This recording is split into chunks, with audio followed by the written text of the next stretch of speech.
Bonjour à tous, bienvenue pour ce jour 21 du calendrier de l'Avent 2023.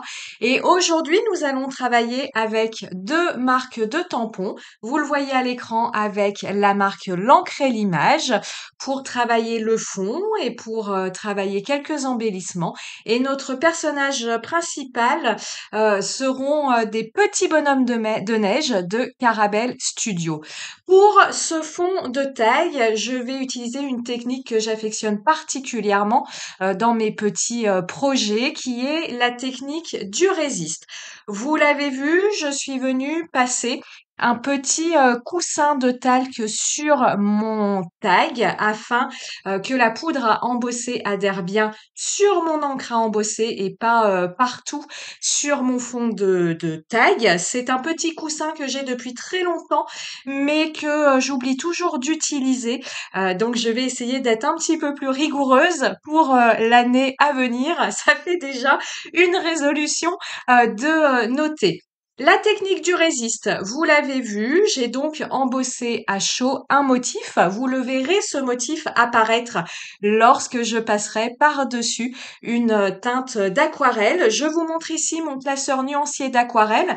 Vous pouvez voir une présentation de ce classeur dans une vidéo dédiée. Je vous la mettrai en incrustation de cette vidéo. J'ai choisi ici de travailler avec les couleurs VF, donc des couleurs artisanales.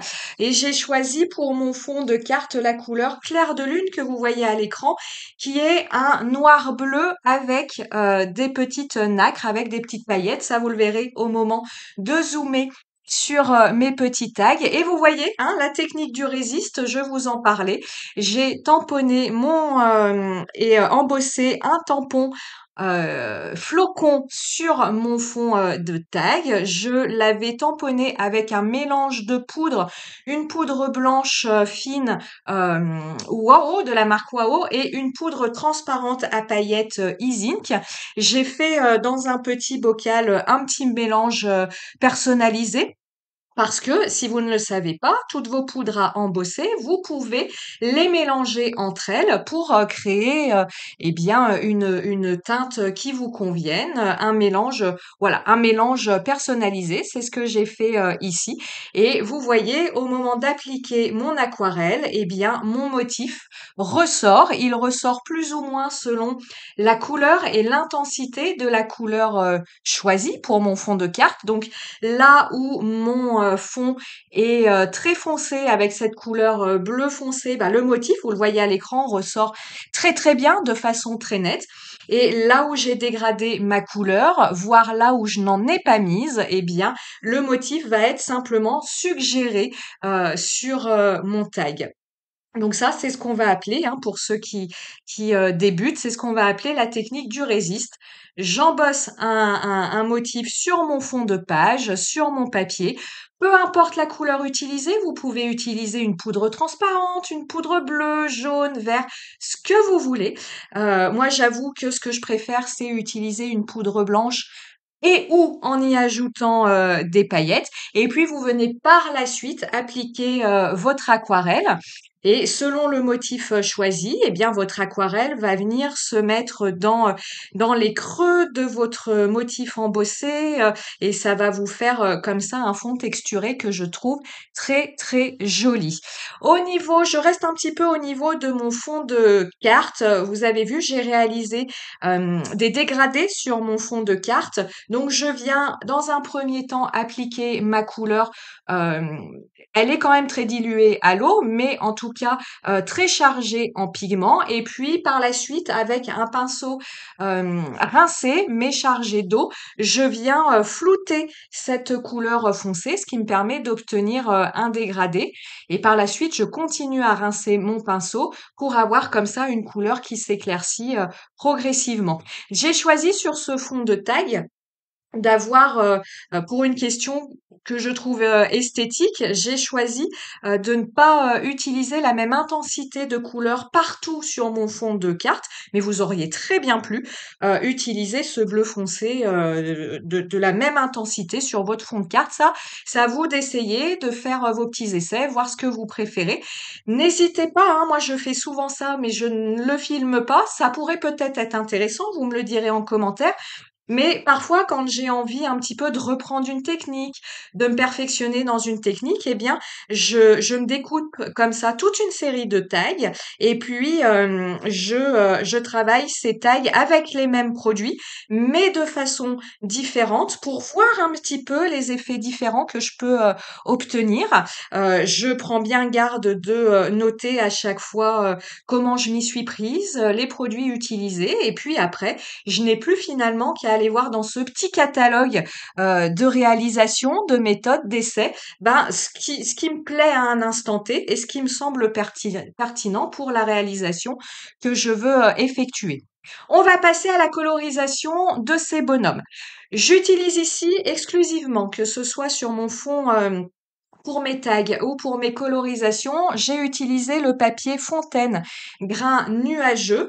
J'ai utilisé ce papier, pourquoi? Parce que l'aquarelle Clair de Lune est une aquarelle artisanale. Elle n'est pas spécialement granuleuse, mais au départ, je pensais utiliser une couleur granuleuse. Et puis finalement, en feuilletant comme ça mon nuancier, je suis plutôt partie sur cette couleur-là.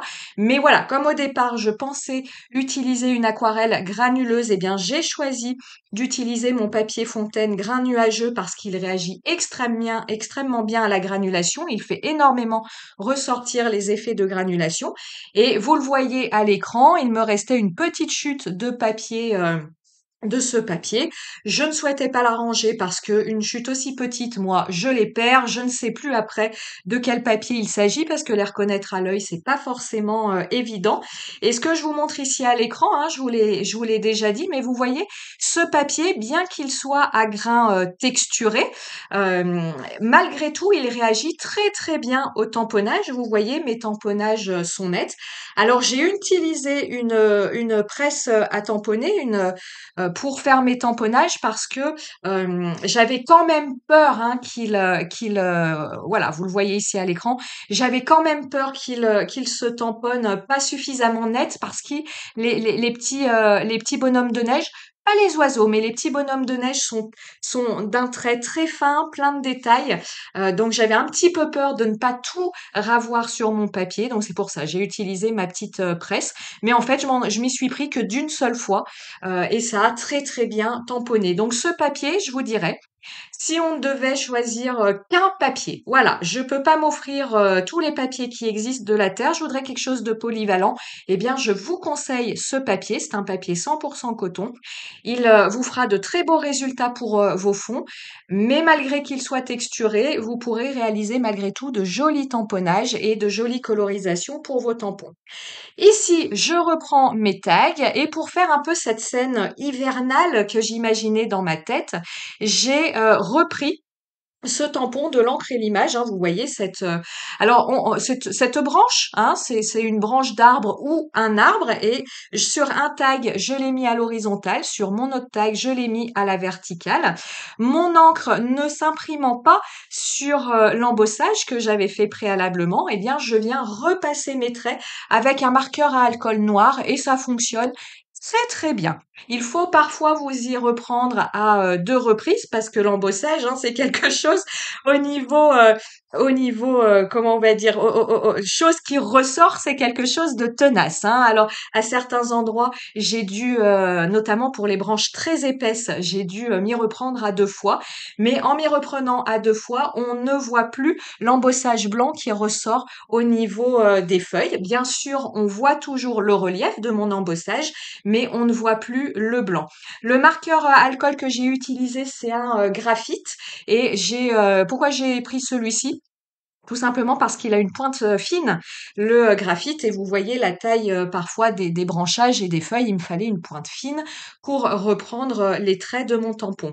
Vous l'avez vu, j'ai repassé la tranche uniquement de mes oiseaux en noir. Je n'ai pas repassé la tranche de mes bonhommes de neige. Pourquoi? Parce que mes bonhommes de neige, bien que je leur ai fait un ombrage avec la même couleur que mon fond, donc la couleur clair de lune, mais très diluée, mes bonhommes de neige sont blancs. Donc si je fais le tour, la tranche de mes tampons en noir, ça se verrait énormément.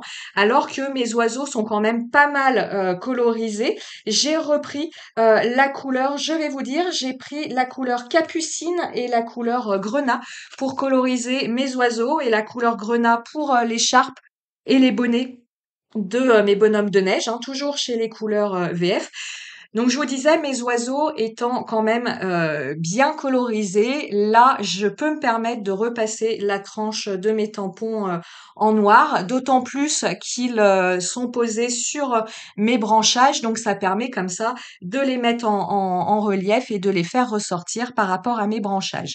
Alors, mes titres, j'ai fait plusieurs essais. Ce que vous voyez à l'écran, ce ne sont pas les essais que je vais garder. Et j'ai finalement choisi un titre toujours chez l'encre et l'image. Réveillez-moi au printemps. J'ai fait une petite étiquette toute simple, et je viens de recevoir ce petit outil de chez La Fée du Scrap. Ça, vous verrez ça plus tard dans mon unboxing que je vous prévois en fin du mois, hein. Je vais pas vous inonder de vidéos. Voilà, pour donner un petit peu de relief à cette étiquette, je l'ai vieilli, je l'ai griffé avec ce petit outil qui permet comme ça de déchirer. Alors quand je dis déchirer, hein, vous imaginez pas la déchirure de l'année, mais ça permet comme ça de griffer son papier, de donner un effet vieilli, un effet déchiré à son papier. Voilà, ce qui donnait un petit effet à l'étiquette que j'ai ajouté à mes tags. Pas de glossy accent ici, mais par contre toujours des petites touches de lumière avec mon stylo gel blanc. C'est mon stylo gel blanc Sakura. C'est la taille 10. N'essayez pas, je vous le dis, n'essayez pas d'acheter une taille en dessous. Je les ai. Je vous parle en connaissance de cause. Les tailles en dessous, les billes se bloquent lorsque vous l'utilisez sur du papier texturé ou avec des crayons de couleur à la cire. En dessous de la taille 10, vos billes se bloquent et ça va être une vraie galère. Donc si vous souhaitez investir dans ce stylo gel, prenez bien la taille 10. Voilà, ma petite carte est terminée. Vous voyez, hein, la brillance de cette couleur clair de lune qui est vraiment très très sympa, que j'aime beaucoup. J'espère que cette vidéo vous aura plu, que ce jour 21 vous aura plu. Et moi, je vous dis à très bientôt. Eh bien oui, pour la fin de ce calendrier. Ciao, ciao!